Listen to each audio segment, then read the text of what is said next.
When was the last time you prayed the St. Michael prayer?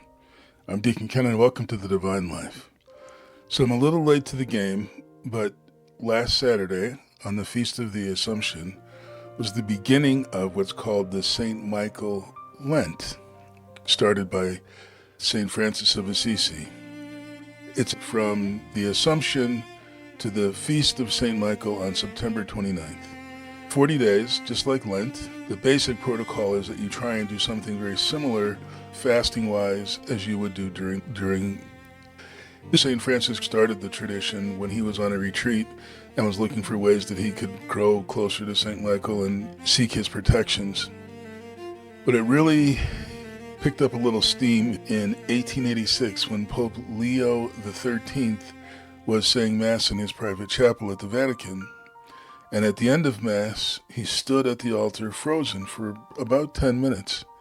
And he said he heard two voices. He heard one from Satan saying he would destroy the church in the next 100 years. And he heard the voice of Christ saying, try and destroy his church. Pope Leo was so affected by the whole thing, he immediately went into his quarters and sat down and wrote the now very famous and well-known St. Michael prayer. St. Michael, defend us in battle.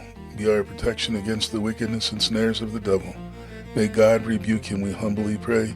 And do thou, O Prince of the heavenly host, cast into hell Satan and all his evil spirits that prowl about the world seeking the ruin of souls. There's a little more to it, but that's the version of the prayer that I think we all know. I'm going to provide some additional information in the description if this is something you want to do. Again, I said I was late to the party. I want to start on Wednesday. I'm going to make this a part of the Divine Journey, as well as, doing it all for the reasons that St. Francis initiated it and that Pope Leo XIII continued it. Sadly, praying at the end of Mass, which was one of the things Pope Leo instituted, was removed in 1964 by Pope Paul But it's still prayed often at the end of Mass, and it's a tradition we can say to ourselves if it's not said in the community. So look for the information. I hope you jump on board with me.